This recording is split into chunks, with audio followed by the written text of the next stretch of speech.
Hey, I'm Ty with WTI, and I want to show you guys what I use in my shower to exfoliate and detoxify and remove the impurities of my skin.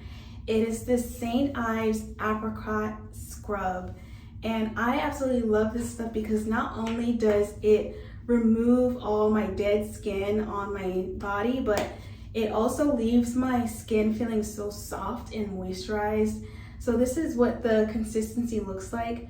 So it's like a thick kind of like butter, and when I apply it, there's tiny little brown little crystals or rocks in here, and it does a really good job at taking care of and like removing that rough skin or that first layer. So it leaves my skin feeling nice and soft, which is how I like it to feel.